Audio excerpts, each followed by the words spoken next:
mga farmers, welcome back to my channel, Salonica's Farm.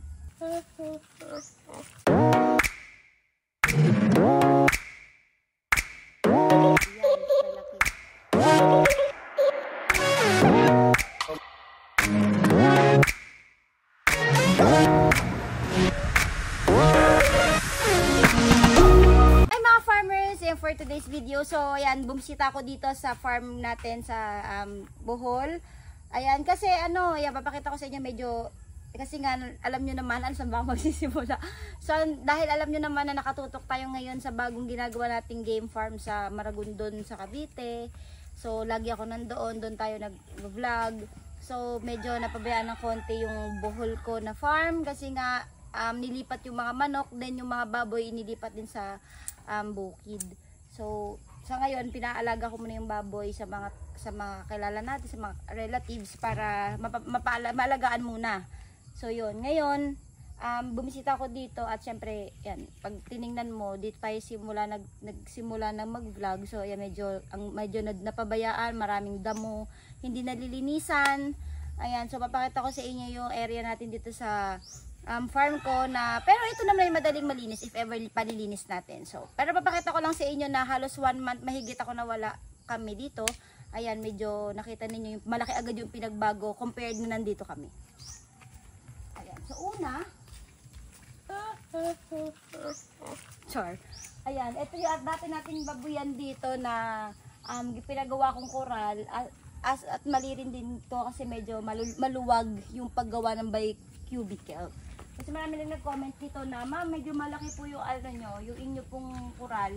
So dapat pala pag nagkukural ka ng mga inahin, dapat sakto lang din sa kanila para hindi sila ikot ng ikot, madumihan, matayihan, ganyan.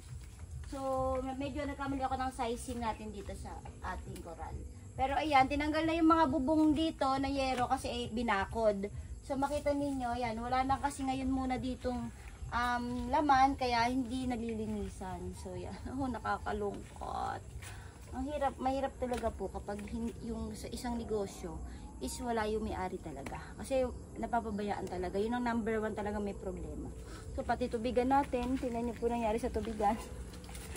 Ay, Diyos ko po. Ano po nangyari? So hanggang doon yan sa likod, yung ating kuralan, ganyan din yung itsura niya, hindi malinis. So kita niya, 'di ba? Tapos dito naman sa banda rito. Ayan, dito naman yung dati nating nilagyanan ng mga kambing. So halika natin, patahan natin para pakita.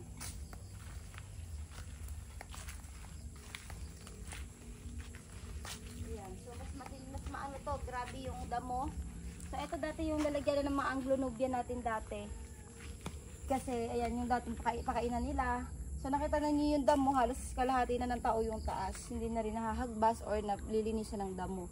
So nilipat ko kasi yung mga goats natin, yun nga ay nakakamatayan din. Yung mga Anglo-Nubians at native, nilipat ko po muna doon sa isang area natin na may bahay.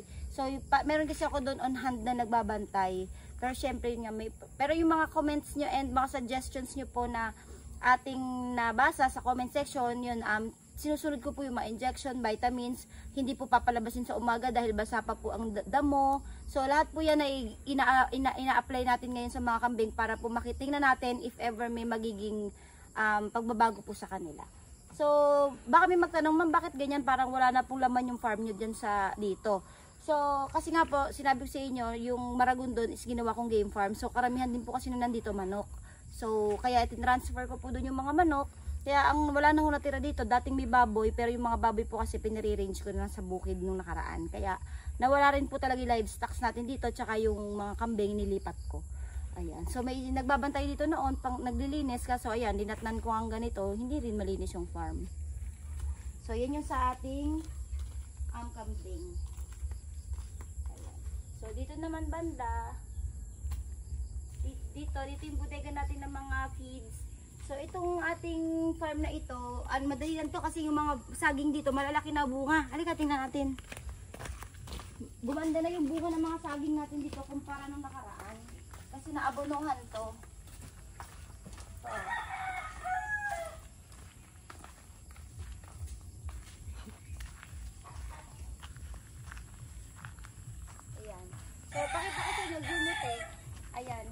medyo gumanda na yung bunga at lumaki na. Tapos yung mga ibang mga puno dito, green naman yung kulay. So ibig sabihin, wala naman siyang sakit na nagsasama-samang sakit. So ang problema lang dito sa sagingan natin, hindi lang nalilinisan at hindi natatanggalan ng tuyot na dahon. Pero naabonohan natin yan noong nakaraan, kaya makikita nyo hanggang dulo, namumunga yan. Tapos maganda rin yung kanyang bunga dahil lumaki na. Ayan, kita naman, di ba? So pare-parehas rin yan, may mga lakatan na puno dito, may mga tundan. So marami rin po tayong mga variety dito ng mga bananas. So ang gagawin ko po siguro yung aking ipaplano muna dito dahil nga wala naman na munang livestock dito. So baka ipalinis na lang po muna natin at ipa-monitor maigi yung sagingan para maging banana farm na lang muna itong area ko dito sa dating farm natin. So pupunuin na lang natin ng mga saging, tapos lilinisin, tatanggalan ng dahon, abunuhan para itong area na to ay maharvestan din ng mga magagandang mga bananas para maitinda po sa tindahan. So yun muna siguro. Tapos dito, malaki din itong ano, dito naman yung mga punuan ng mga manok dati. Kaya hindi rin ako, baka may nagtatanong, kaya kasi po hindi rin ako nagpapagawa ng concrete dito ng mga kulungan kasi tulad yan, nag-transfer kami. So malaki yung masasayang kapag concrete yung ipapagawa namin or mga bato, ganyan, ng mga establishment. So mga mahirap, kasi mahirap kung maglipat if ever maglilipat ka.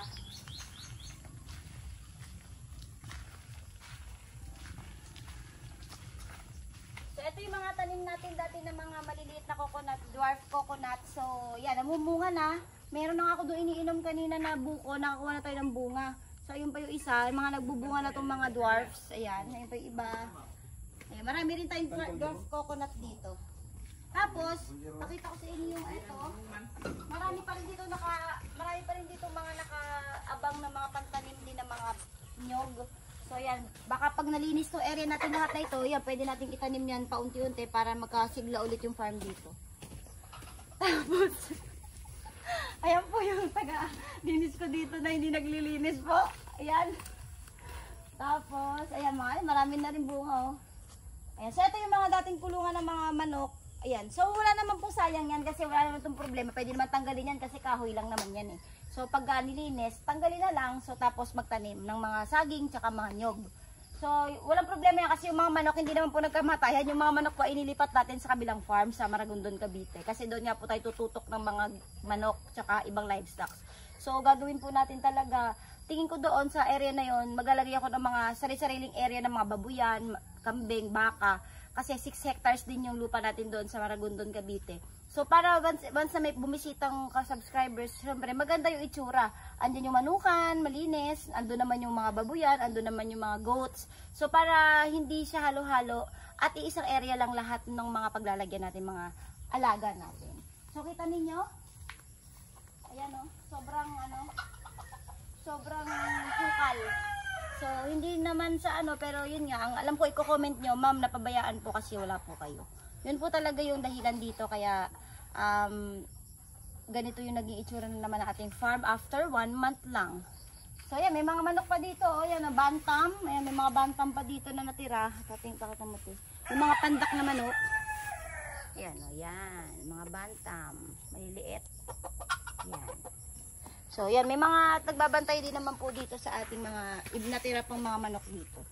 So, yaan nyo, sa susunod, pagka natutukan ko ng maigi Maragondon at natapos ko na stable na yon, so babalik ako dito ulit at i-ayos natin dito. Mag-update ako sa inyo ng maganda update once na nalinis na to. Kasi syempre, matutuwa tayo pagka galing sa ganitong itsura, like nung nagbagyong Odette, halos zero to lahat. Unti-unti natin ibinangon yung farm hanggang sa maging maayos ulit. So, ganun yan, hindi naman sobrang laki ng damage kasi mga hindi paglinis lang naman yung problema. So, sa susunod, i-update ko sa inyo to na maganda na ulit yung farm natin dito at puno na ng mga bananas, nasaba, tundan at mga lakatan ulit. So, yun muna mga farmers para sa video na to. Ayan, at babalik ako sa Manila bukas dahil meron po tayong Game Fowl Expo 2025 sa World Trade Center, Manila, Pasay City. So, if ever gusto nyo pumunta, 250 lang po yung entrance doon ng isang tao. So, pumunta po kayo doon at marami po doon mga breeders ng mga manok na magtitinda ng mga kalagay na Sir B-Boy, AEJ Farm, Red Game Farm, lahat po nandoon na Tapos meron din po kaming palaro at saka mga libreng products at libreng mga damit po sa booth ng Battlecock.